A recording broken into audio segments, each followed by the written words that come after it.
오늘 함께 나눌 말씀의 제목은 계산하라 헤아리라입니다. 예수님께서 점점 십자가에 가까워지고 계시는 겁니다. 많은 무리들이 그와 함께 동행하고 있는 중에 예수님께서 말씀을 시작하신 겁니다. 근데 그 말씀하신 것들이 그동안 예수님을 사랑하고 예수님과 함께 걷기에 동의하고 예수님과 함께 십자가로 점점 가까워지던 사람에게는 그렇게 쉽게 아멘 하기가 쉽지 않은 말씀들을 십자가와 점점 더 가까워지시는 중에 하신 겁니다. 지금 오늘 우리가 읽었던 그 말씀을 다른 말로, 우리 흔히 하는 말로 제자도라고 불러요.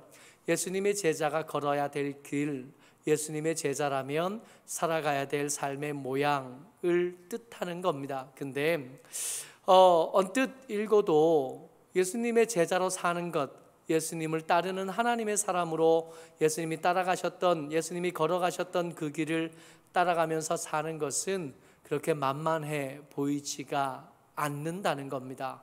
예수님의 제자로 살아야 되는데 이쯤 와서 돌아가야 될 길도 이미 멀어졌고 돌이키기에는 이미 온 길이 너무 많은데 고민이 깊어질 수밖에 없어요.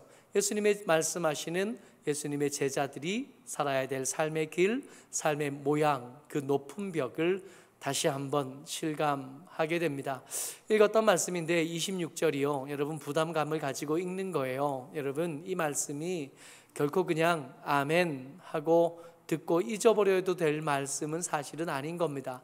하나하나 곱씹으면 씹을수록 더 쓰고 생각하면 생각할수록 더 벅차다 느껴지는 말씀인 거예요. 같이 읽지요? 시작. 무릇 내게 오는 자가 자기 부모와 처자와 형제와 자매와 더욱이 자기 목숨까지 미워하지 아니하면 능히 내 제자가 되지 못하고. 여기서 미워하다라는 단어가 굉장히 의미가 심장합니다. 이 의미심장한 단어의 뜻이 뭐냐 하면 두 가지 길이 있어요. 두 가지 길 둘 다 갈 수 있으면 좋겠으나 이 미워하다는 단어의 의미는 둘 중에 반드시 한 가지만 선택할 수 있습니다. 둘 다 못 가요. 둘 중에 한 가지 길만 갈 수 있는데 미워하다라는 말의 뜻은 뭐냐면 한 가지 길을 선택했을 때 가지 못한 남은 길에 대한 마음의 상태, 그게 미워하다입니다. 두 가지 다 선택할 수는 없다고요. 둘 중에 하나만 선택할 수 있는데 그 하나를 선택하고 남은 길에 대한 미련도 미워함이겠고요. 그 남은 가지 못한 길에 대한 막연한 부러움도 미워함이겠고요. 그러나 다시 돌아갈 방법은 없는 거, 그게 여기서 쓰인 미워하다라는 단어의 뜻입니다. 두 가지 중에 한 가지만 선택할 수 있대요. 근데 그 두 가지 중에 한 가지가 뭐냐 하면 부모와 예수님을 따르는 것, 그 둘 중에 하나만. 형제와 예수님을 따르는 것, 둘 중에 하나만. 처자와 예수님, 그 둘 중에 하나만. 심지어 자기의 생명과 예수님을 따르는 삶, 둘 중에 하나만. 이 한쪽에 놓인 것, 예수님을 따르는 삶의 반대편에 놓인 것들을 생각하면 어떻게 미련이 남지 않겠냐고요. 거기에 부모님 두고 처자를 두고 형제와 자매를 두고 내 생명까지 거기 두고 거기 놔두고 여기로 왔는데 미련이 안 생길 리가 없고 아까움이 없을 리가 없고 아쉬움이 없을 리가 없으나 그러나 돌아갈 수는 없는, 그렇다고 둘 다 가질 수는 없는, 예수님을 따른다는 것, 예수님의 제자로 산다는 건 이 정도의 무게라는 겁니다. 한 걸음 더 가서요, 예수님이 말씀하시는 그 많은 사람들이 따르는 중에 그들에게 나를 따르려면 이 정도는 돼야 돼 말씀하신 두 번째 이야기입니다. 27절이요. 시작. 누구든지 자기 십자가를 지고 나를 따르지 않는 자도 능히 내 제자가 되지 못하리라. 여러분 십자가 그러면 언뜻 떠오르는 거 예수님이시잖아요.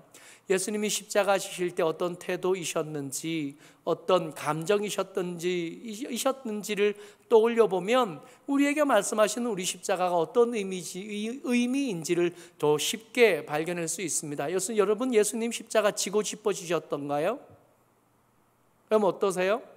예수님이 십자가를 사랑하셨고, 십자가를 좋아하셨고, 십자가를 기뻐하셨기 때문에 그 십자가를 지셨나요? 아니잖아요. 그것 외에 다른 길이 없으니까 그거 지신 거잖아요. 예수님 마지막 날 밤에 기도하시면서 아버지, 할 수만 있으면 이 잔을 내게서 옮겨주시기를 원합니다. 이 기도를 몇 번이나 하셨다고요? 3번이나. 어떻게 해요? 피가 땀이 흐르듯이 흐르도록 내 마음이 몹시 괴로워서 죽을 것 같아. 그때 그 죽을 것 같은 기도 제목이 뭐였냐면 아버지, 이 잔을 내게서 옮겨주시기를 원합니다. 아버지는 끝끝내 그 기도를 응답해 주시지 않았던 겁니다. 아버지 하나님은 아들 예수님이 기도할 때 거절하셨던 거예요. 그러니까 십자가의 의미, 자기 십자가를 지겠다 할 때 여러분, 그 십자가는 우리가 좋아하는 어떤 일이 아닐 가능성이 훨씬 더 많아요. 우리가 기뻐하는 일이 아닐 가능성이 훨씬 더 많습니다. 적어도 내 야망과 십자가는 같은 뜻일 수 없습니다. 적어도 내 계획과 십자가가 같은 뜻일 수는 없어요. 내 십자가를 진다는 뜻은 내 꿈을 포기한다는 뜻과 닮았고요, 내 십자가를 진다는 뜻은 내 야망을 포기한다는 뜻과 아주 비슷한 뜻일 겁니다. 내가 기뻐하는 일도 하지만 더 기뻐하는 것보다 슬프고 힘든 일이 훨씬 더 많음에도 그것을 놓지 못할 때 이걸 우리는 십자가라고 부르는 거예요. 여러분, 목회하는 일이 쉽지 않아요. 몸이 힘들어서 쉽지 않은 게 아니에요. 뜻하는 대로 잘 안 되니까 쉽지 않은 것 같아요. 어떻게 하면 좀 더 잘 위로할 수 있을까? 잘 가르칠 수 있을까? 잘 말할 수 있을까? 어떻게 하면 잘 모범을 보일 수 있을까 고민하지만 지나간 시간들을 돌아켜보면 제대로 해낸 거 하나도 없는 것 같아요. 그래서 고민이 참 많아요. 그래서 한편으로는 도피처이기도 하고 한편 여러 가지 핑계를 대면서 제가 매번 말하는 건 나는 60대면 은퇴하겠습니다 하는 얘기를 매번 반복하는 이유가 뭐냐 하면 잘할 자신이 그렇게 뚜렷하지 않기 때문입니다. 매번 설교 준비할 때마다 고민이 많고 설교하고 나서 후회가 많은 사람입니다. 그런데도 이거 놓지 못하는 이유가 뭐예요? 좋아서 하는 일이기도 하겠으나 함부로 놓기에는 내게 맡기신 이 사명이 무거운 줄을 아니까, 이게 십자가인 줄 아니까. 여러분, 기도하는 일이 쉬워요? 여러분, 기도하는 거 쉽지 않아요. 예수님의 골고다의 기도만 어려웠던 게 아니라, 겟세마네의 예수님의 기도만 어려웠던 게 아니라 우리 보잘것없는 우리 자질, 우리 성격 가지고 기도하는 자리에 계속 앉아있는 거 결코 쉽지 않습니다. 그럼에도 불구하고 그 기도 자리를 떠날 수 없는 것은 이걸 우리가 십자가로 받기 때문에 그래요.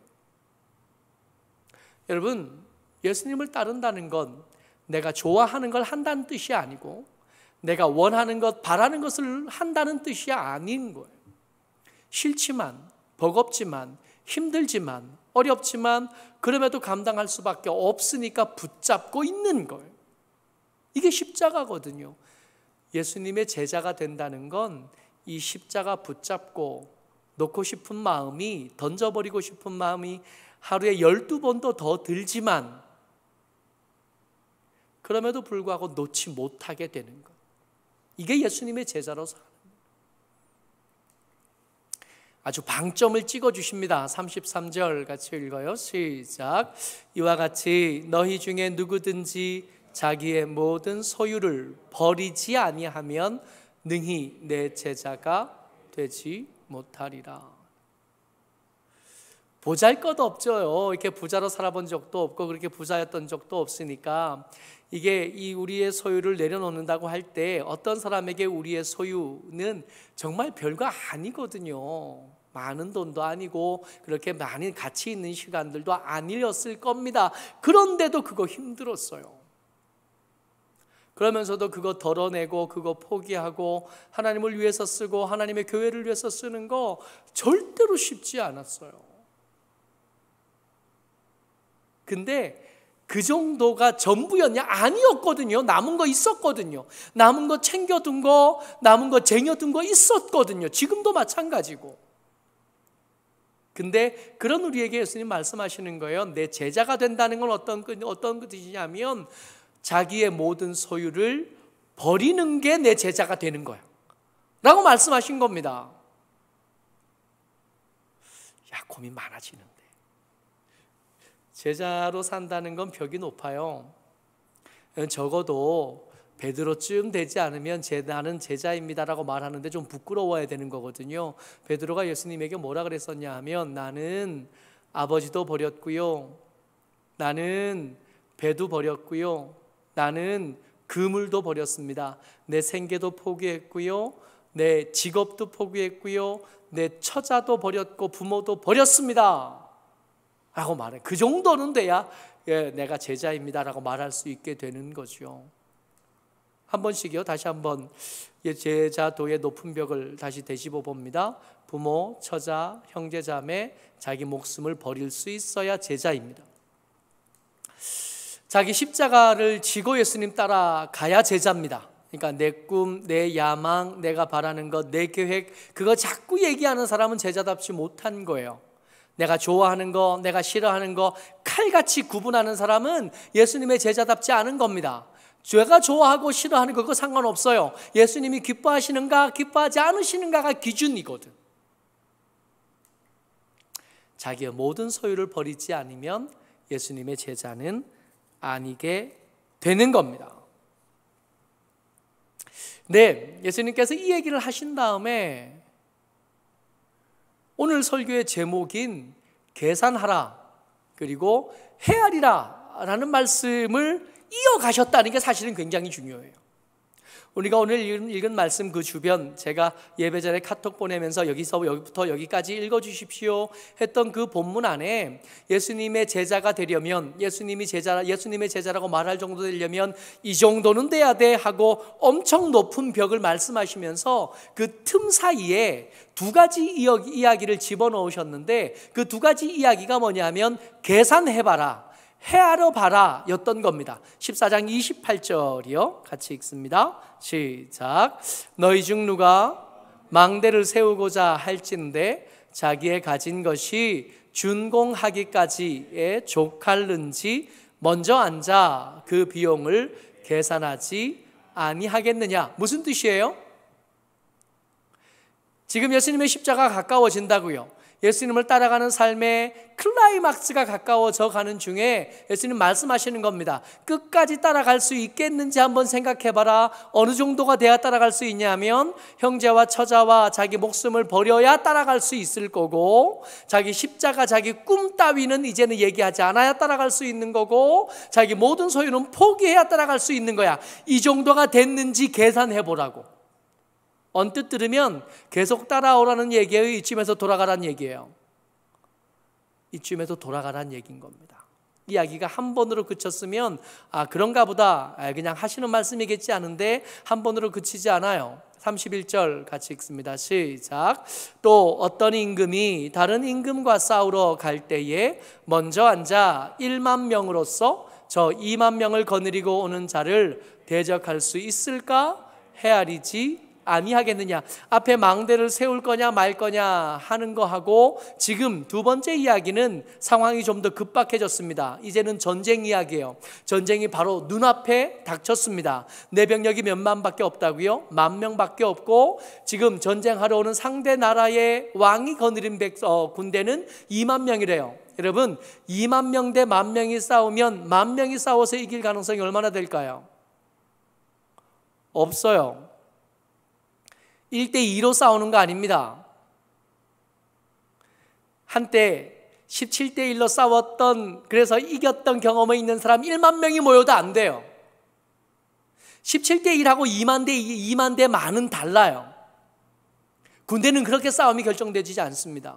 누가 얼마나 싸움을 잘하느냐, 누가 얼마나 힘이 세느냐, 그런 걸로 결정되지 않아요. 집단전은 전혀 다른 상황이 벌어집니다.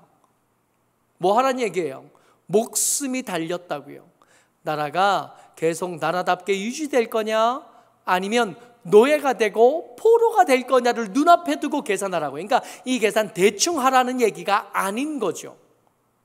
굉장히 엄격한 기준을 가지고 네가 나를 계속 따라와도 되겠는지를 생각을 해본 다음에 다음 걸음을 걸어라 라고 말씀하고 계시는 겁니다. 근데 대답하기 전에요, 이쯤 되면 계산해봐라, 헤아려라 그러면 이렇게 말씀만 듣고 보면 안 되지. 여러분, 우리 정도 어린 반푼어치도 없는 거예요. 우린 우리의 소유 다 못 버리잖아요. 다 못 드리잖아. 그 중에 일부를 드리는데도 고민이 많잖아요. 우리는 부모와 처자와 형제와 자매를 버릴 수 있고 내 생명을 버릴 수 있겠나요? 아버지, 고민이 깊어질 수밖에 없어요. 우리 꿈이 끝났다고요? 저는 입버릇처럼 저는 60이 되면 은퇴해서 시골 가서 이장하는 게 꿈입니다 라고 매번 얘기하는데 꿈이 포기가 된다고요? 아니요. 고민이 많아지는 거예요. 한때 청년들이 결혼하겠습니다. 학교 우리 공동체 안에서 결혼한 친구들이 꽤 있잖아요. 이제 저한테 얘기를 하고 부탁할 것들이 있으니까 와요. 둘이서 목사님 식사나 한번 같이 하시죠. 그러면 이게 와서 목사님 우리 이 여차여차해서 결혼할 겁니다. 진짜로? 니들 진짜로 결혼할 거야? 내가 볼 땐 니들 잘 안 어울리는 것 같아. 저 그렇게 얘기했었거든요. 진지하게 웃음기 빼고 내가 볼 때는 니들 별로 안 어울려. 그러니까 다시 생각해보자. 다시 생각해보고 다시 기도한 다음에 그런 다음에 다시 만나자. 그럴 때도 만약에 생각이 안 바뀌었으면 그때 다시 얘기하자. 저 그렇게 얘기했거든요. 헤어지라고. 니들 1년씩이나 사귄 것 같은데 적당히 되었으니까 이제 헤어질 때가 된 것 같아. 이제 헤어지는 게 어때? 하고 계속 얘기했었거든요. 예수님이 지금 그 얘기를 하고 계신다고요. 자, 이 헤아려라 계산하라 한 말씀만 듣고 포기하고 집에 가기 전에 우리 신앙 그만큼 되지 않으니까 안 되겠다 생각하기 전에 먼저 이 계산하기와 헤아리기를 말씀하시면 예수님 무슨 얘기를 하고 계시는지 좀 기억해 볼 필요가 있습니다. 예수님께서 이 얘기를 어떤 얘기 사이에서 하고 계시는지가 굉장히 중요해요. 뭘 살피라고요? 문맥만 살피라고요. 신천지와 성교회의 건강한 교회의 성경을 묵상하고 가르치는 가장 큰 차이가 뭐냐 하면 신천지는 단어만 살펴요. 신천지는 한 절만 봅니다. 그 앞에 무슨 얘기하고 있었는지, 그 뒤에 어떤 얘기를 하려고 하시는지 이거 살피지 않아요. 거기에 눈 멀다 보면 성경이 말씀하시는 것 아니라 그 한 절 가지고 어떤 얘기든 가능한 이상한 얘기를 얼마든지 할 수 있다는 거예요. 문맥 살피기. 뭔가 말씀을 이렇게 읽다 보면 평소에 들었던 것과 좀 다른 것 같아. 그러면 예수님께서 그 전에 무슨 얘기를 하고 계셨었는지, 그리고 이 얘기 끝에 예수님께서 어떤 얘기를 하려고 하시는지를 살피는 게 굉장히 유리합니다. 그 전에 우리가 오늘 읽었던 그 본문 전에 무슨 얘기가 있었냐 하면 14장 14절이요. 같이 읽습니다. 시작. 그리하면 그들이 갚을 것이 없으므로 내게 복이 되리니 이는 의인들의 부활 시에 내가 갚음을 받겠음이라 하시더라. 예수님께서 그 주일날 안식일날 모인 그 난장판이 된 모임, 엿보는 자들만 가득한 그 모임 가운데서 주인에게 충고하셨던 겁니다. 네가 한 끼 대접하면 너에게 갚을 거 있는 사람 모아가지고 불러다가 그들에게 무슨 이득을 얻을까 그런 유치한 고민하지 말고 한 끼 대접할 여유가 생기거든, 식사 대접할 수 있는 여유가 혹시 있거든 갚을 거 없는 사람 불러다가 밥 먹이라는 거예요. 왜요? 그렇게 하면 그 사람들이 못 갚은 것을 내가 갚겠다 지금 말씀하고 계신 거잖아요. 부활 시에 네가 알고 있는 이 땅의 삶, 네가 이득을 보려고 하는 이 땅의 삶만 있다가 세상이 끝나는 것 아니라 그 다음 삶이 있는데, 그때 부활했을 때 너희가 갚지 못하는 사람에게 대접한 것, 갚아주지 못할 사람을 불러다가 밥 먹인 것, 그들을 입힌 것, 그들에게 마신 것, 내가 하나도 잊어버리지 않고 다 세워놨다가 부활할 때가 되면 그거 다 갚아줄게. 예수님 지금 무슨 얘기하고 계셨냐 하면, 이 땅의 삶이 전부가 아니야. 이 땅의 삶이 전부가 아니라 이 땅에 산 삶의 공로를 가지고 다음 생을 준비해야 돼. 그때는 잠깐 살고 끝나는 삶이 아니라 영원히 살아야 될 삶을 지금 밥 한 끼, 두 끼 먹인 것으로 그때를 준비할 수 있게 돼. 그때 내가 갚을 거야. 하나도 잊어버리지 않고 너희들이 베풀었던 것, 다시 받지 못하고 나누어 주었던 것들 다 계산해서 내가 30배로 갚아줄 거고 60배로 갚아줄 거고 100배로 갚아줄 거야. 이 얘기 하던 중이셨다고요. 예수님께서 지금 무슨 얘기를 하고 계셨냐 하면, 부활 시에 내가 갚아줄 게 있어야 된다고 말씀하고 계십니다. 그리고 그것을 책임지는 것은 은행 따위가 아니라 내가 갚아줄 거라고. 한번 약속한 것들을 절대로 잃어버리지 않고 반드시 기억했다가 말씀대로 갚아주는 내가 빚쟁이가 되어서 너한테 갚아줄게. 이 얘기하고 계셨다고요. 그리고 이 뒤에 우리가 읽었던 이 본문 뒤에 누가복음 15장에 가면 무슨 얘기가 나오냐면, 잃은 양 얘기, 잃은 드라크마 얘기, 잃은 아들 얘기. 우리가 너무 잘 아는 그 얘기요. 양 100마리 가진 사람이 있었는데 양 한 마리를 잊어버렸대요. 양 한 마리 잊어버린 건 알고 나서 이 99마리를 그냥 두고 한 마리를 찾으러 갔다는 겁니다. 15장 4절이요. 시작. 너희 중에 어떤 사람이 양 100마리가 있는데 그 중에 하나를 잃으면 99마리를 들에 두고 그 잃은 것을 찾아내기까지 찾아다니지 아니하겠느냐? 저는 않겠어요. 전 예라고 대답 못합니다. 실력 있고 능력 있는 양측이라면 이렇게 하면 안 돼요. 99마리를 우리에 뒀다고요? 들에 뒀다고요? 들에 뒀다고요.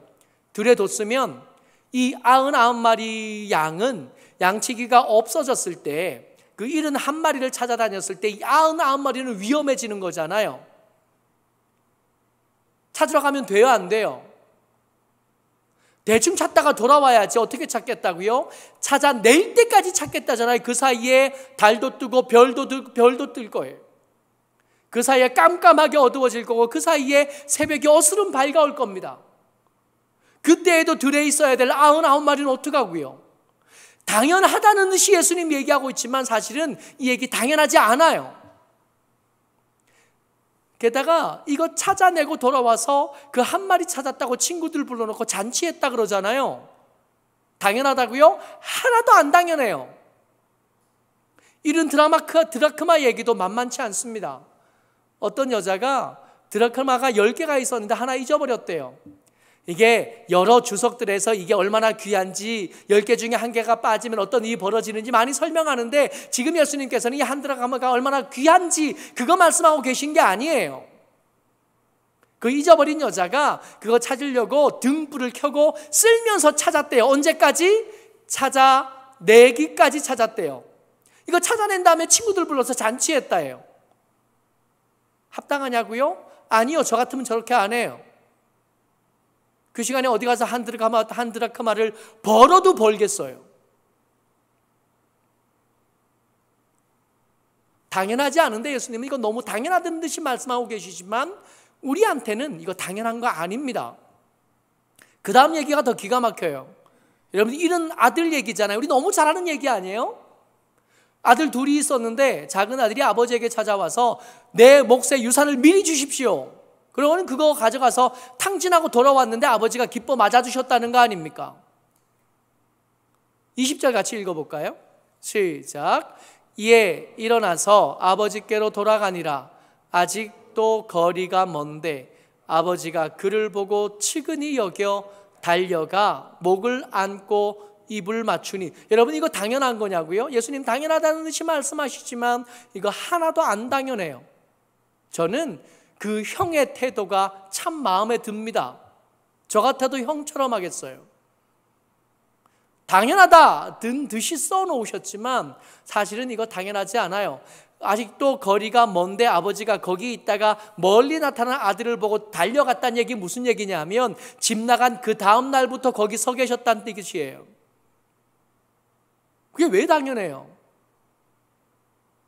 지금 무슨 얘기를 하고 싶으냐 하면 우리가 예수님께서 지금 계산해보라 그랬잖아요. 그 계산하자는 얘기하고 있는데 우리가 예수님의 제자가 되면서 잃어버려야 될 것들 예수님 아주 크고 무겁게 얘기하셨습니다. 부모, 처자, 형제, 자매, 심지어 자기 목숨, 자기 꿈, 자기 야망, 그리고 자기의 모든 소유, 어쩌면 내 전부라고 할 수 있는 것들 다 내려놓으래요. 그래야 제자가 될 수 있대요. 그리고 헤아려 보라 라고 말씀하신 거잖아요. 그건 저울에 올려봐야 되죠. 잃어버릴 것들, 예수님의 제대로 된 제자가 되기 위해서 포기해야 될 것들, 내 생명 거기 얹혔고요, 부모, 자식, 형제, 부모님 다 거기 얹혔고요, 내 모든 소유 얹혔고요, 내 비전과 야망도 거기 올렸어요. 그러면 이것보다 무거운 게 과연 내게 있을 수 있겠나 라고 고민하고 있을 때쯤 예수님 말씀하신 겁니다. 내가 누구냐 하면 이 땅의 것만 말씀하시고 이 땅의 것만 복으로 이야기하는 게 아니라 이 땅의 삶이 끝난 뒤에 진짜 인생이 있는데 그 인생에서 누릴 것들을 책임지는 분이 누구시라고요? 나. 그러고 보니까 이 땅 이쪽에 올려놓은 것들 가만히 보니까 전부 다 이 땅에서만 누리는 것들이잖아요. 이 땅에서 누리는 내 생명, 이 땅에서 누리는 내 소유, 이 땅에서 누리는 내 관계, 이 땅에서 누리는 내 꿈, 이 땅에서 누리는 내 야망. 그러니까 여기 올렸던 것은 전부 다 유통기한이 있어요. 내가 죽기 전까지만 의미가 있는 것들, 유통기한이 뚜렷하게 있어요. 근데 이쪽에는 유통기한이 없어요.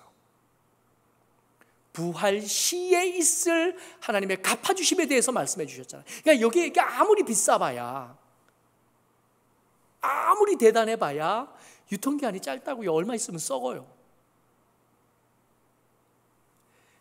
게다가 찾아낼 때까지 찾으시겠대요. 그러니까 여기서 계산 잘못해서 도망간 놈이 있으면 어떻게 하시겠다고요? 도망간 그날부터 거기서 기다리시겠다.